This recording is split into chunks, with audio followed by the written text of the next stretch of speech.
Have you ever wanted to become a scrap collector?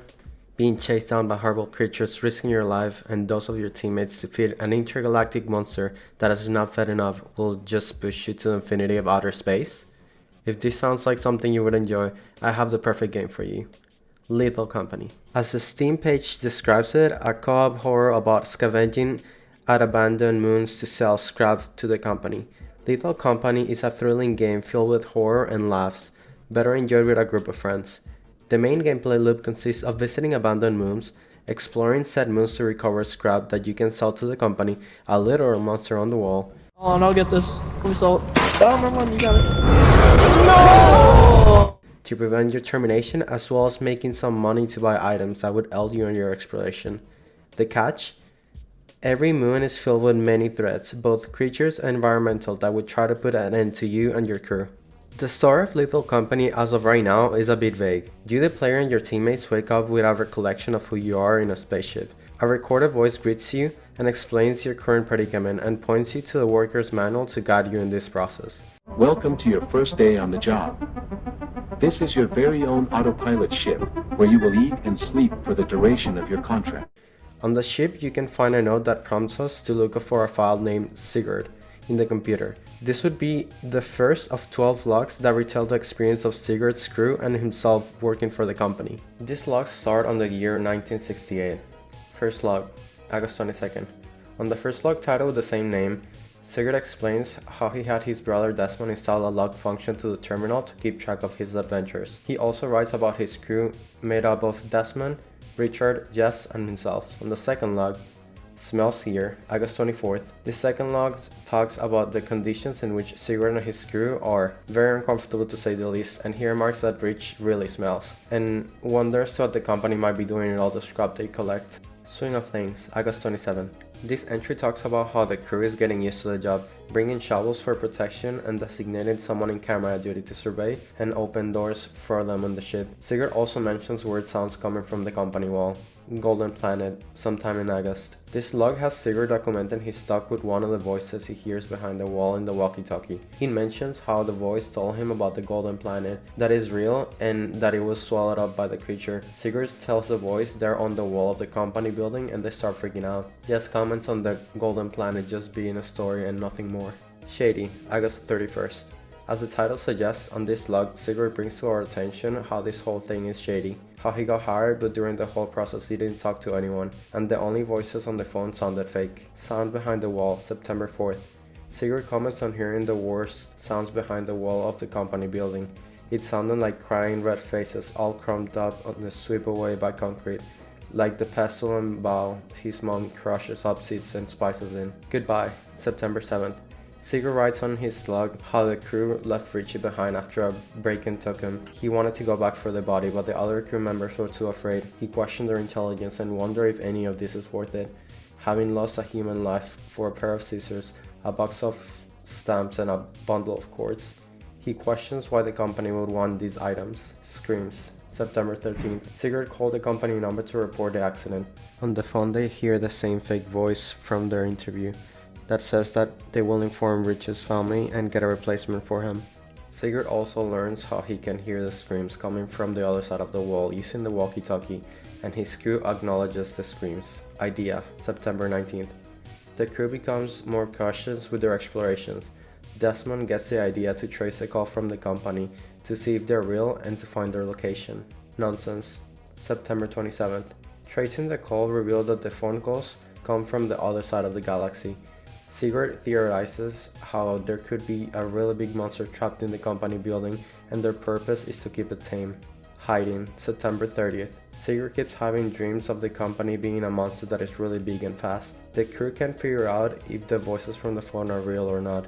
Sigurd begins to notice how he can remember less and less of his time before getting the job, and that he really only remembers getting into a shuttle of the company and signing his contract. He believes the company, or rather their monster, is not really trapped in there but just hiding. Desmond, October 15th. Whoever recorded the log entry encrypted them so they're hidden, so the company can wipe the data. The veil falls and they realize their purpose is to keep the monster fed. They wish a good day and a good night to whoever might be unlucky enough to be the next in the job. After going through the logs, it seems like there could be two different scenarios at play. Either the company is attempting to recover the golden planet that might have been consumed by the creature behind the wall, and we're hired to keep the creature satisfied while they find a way to do this, or the option I believe could be the most probable, we are slaves to the creature behind the wall. Either to eat or for knowledge, the creature is making us go to abandoned moons to bring them scrapped.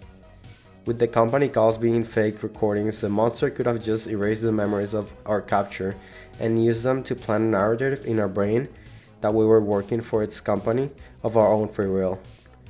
We see that the moons are packed with turrets and landmines as some sort of defense mechanism. What if this company creature sent the different monsters we find in our exploration to kill humanity, and the creature is now using what remains of us to accomplish its goals? Perhaps Sigurd's crew figured this out and attempted to escape, maybe using the abandoned submarine underneath the company's base of operation. For now, it's too early to assume anything, but something is wrong in here. There are currently 8 moons and the company building you can visit in-game. You select the moon you would like to visit from the orbit in the terminal and then land on it. The moons are classified as Easy. These are Experimentation, Assurance, and Vow. Intermediate, Offense and March. Hard, Rent costing 550, Dine costing 600, and Titan costing 700. Each moon has different random weather conditions that can affect exploration, such as foggy, where visibility is reduced, making it harder for you and your team to traverse. Rainy, with rain falling on you, the terrain may become stable in some spot, creating quicksand that can swallow you whole. Stormy, similarly to rainy, however, any metal object on your person can and will bring down lightning to strike you. Flooded, having a strong rain that will progressively limit the area or space you can walk through, causing you to drown if you can find any land. Eclipse, a period of time where the monsters will spawn as soon as you get to the moon, instead of waiting for the sun to set on a regular day. Now let's discuss the many monsters the game have, so that you can have a chance of surviving them. The Bracken, or Flowerman, a shy yet aggressive monster. The Bracken will stalk anyone and attempt to break their necks to take their victim to his lair. Similarly to the backrooms, this lair is a spawner of the Bracken, so be careful if you see one. The best way to deal with them is to look at them and then look away. If they're spotted, they will retreat, but staring at them for too long will cause them to anger and jump at you. Bunker spiders. They're really big spiders. They're slow, but they make up for the lack of speed with their spider webs that they set around their lair to trap their victims, so always look around. Circuit bees. They're just like regular bees, except they make their beehives on the floor. They generate electricity and will be the end of you if you're not careful.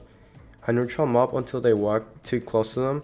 Their hives are a really good source of income for the bravest of employees. Coilheads. Speculated to be a man-made war bioweapon, the coilheads have the same shape of a bloody mannequin with a coil in their necks that attaches their head. They won't move if you're looking at them, but as soon as you turn around they will run towards you with a great speed. Best way to deal with them is to retreat while looking at them, although a flashbang will also buy some time. Earth Leviathan. A big worm that will lock onto the player's position, only seen by the ship cameras before they attack, and preceding their attack with a rumbling on the ground. The best bet to survive their attack is to do on 180 and run as fast as possible. Eyeless Dog. Fierce and big blind dogs. They will attack the last position of anything they have heard. It is advised to walk slowly or even crouch when close to them. Any noise will attract to them to the last location. It is recommended to turn off your walkie-talkies and mute your mics as you walk around them. Forest Keeper. A big giant tree that moves at a slow speed until someone is spotted. They have really good eyesight, so it is recommended to navigate around cover to prevent them from spotting you. You can usually outrun this if you're not carrying anything. Hoarding Box. This box will spawn inside the structure of the moons, setting a spot to make their nest. They're usually neutral mobs, but they can be angered by grabbing items from the nest or walking too close to them.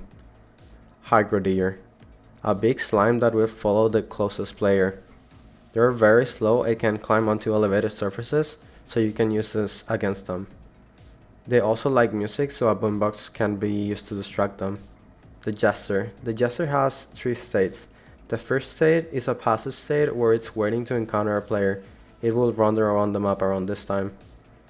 Once a player is found, the jester will begin following the player. Eventually, it will enter a second state. The second state will have the jester use his arms to turn its crank. It will then begin playing the song Pop Goes the Whistle, which will become progressively faster as it cranks. In its final stage, a monster's head will pop out of the jester box and will begin chasing the player through the complex.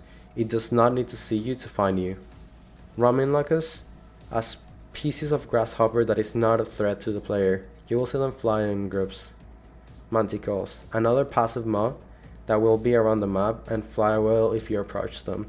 They look like weird birds with 4 wings. Spore lizards, a neutral mob until provoked. They have weird sounds when they are walking around. They will usually try to look threatening when facing a player, but they will not attack unless you get too close, at which point they will either release a gas that will blind you or try to take a bite from you. Snare flea, a big worm that would usually dangle from the ceiling. When walking under them, they will fall from the top and then try to suffocate their prey. They can fall off if you don't move, or a crewmate can help you by hitting them. Thumpers, a huge chunk of meat that has big arms that they use to crush your prey, as their name might suggest. They're deaf, so you can make as much noise as you want around them. They're very fast in a straight line, however, so corners might be your best bet against them. Bamboo hawks. Bamboo hawks are primates. They tend to grab items from the floor, so be careful what you leave outside the exits of the facilities. They usually won't attack by themselves. As soon as they start getting into groups though, they will become more of a threat. They can still attack by themselves if provoked. The red ghost girl, when encountered, is only ever visible to one player at a time. The hunting will begin with the ghost girl appearing before the affected player. The player experiencing flickering light, their hearing becomes muffled and distorted, and hearing giggling and heavy breathing.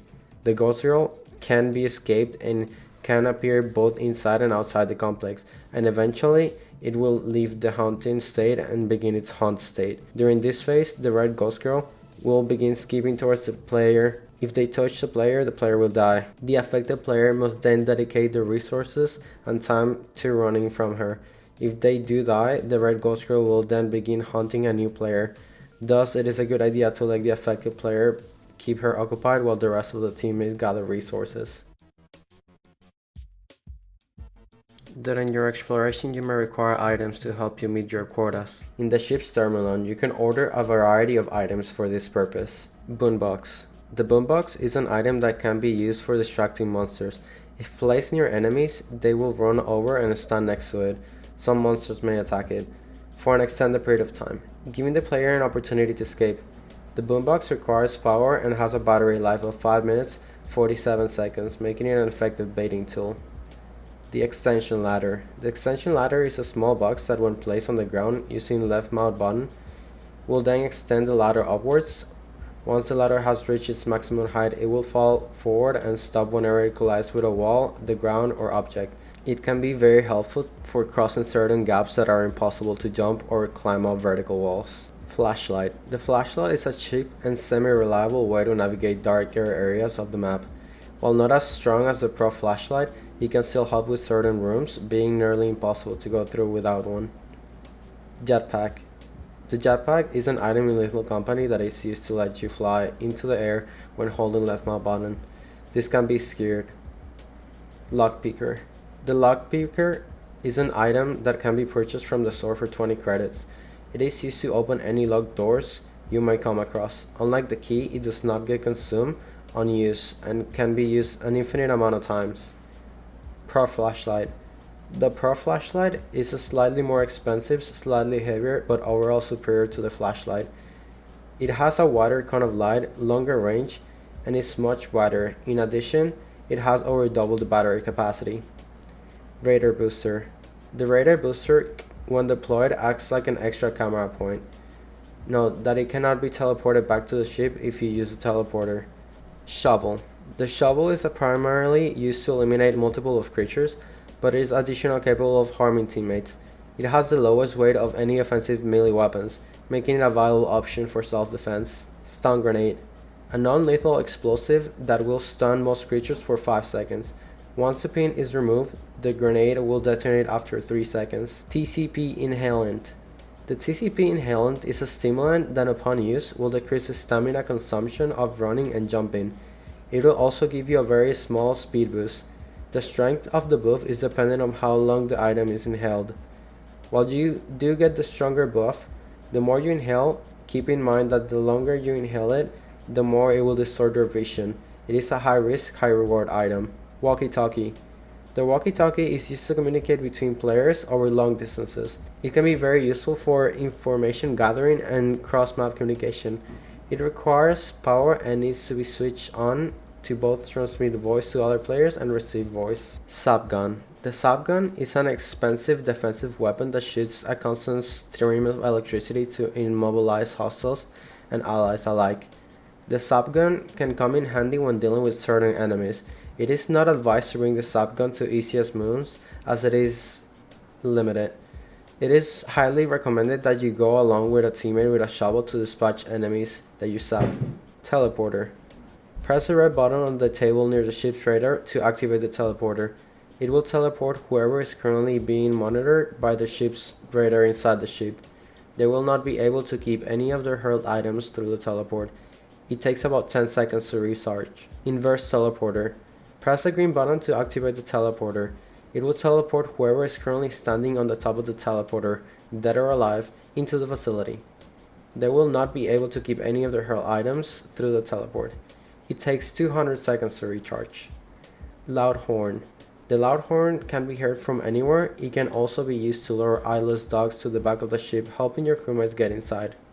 There are also decorative items such as jack-o'-lanterns, televisions, record players, a romantic table, a shower, a table, a toilet, and different outfits for you and your crew, like a green suits and hazard suits and pajamas. I hope all this information has been useful to you and your crew. Remember to stick together and meet your quota. We trust you will be a great asset to the company. Great asset to the company. Great asset.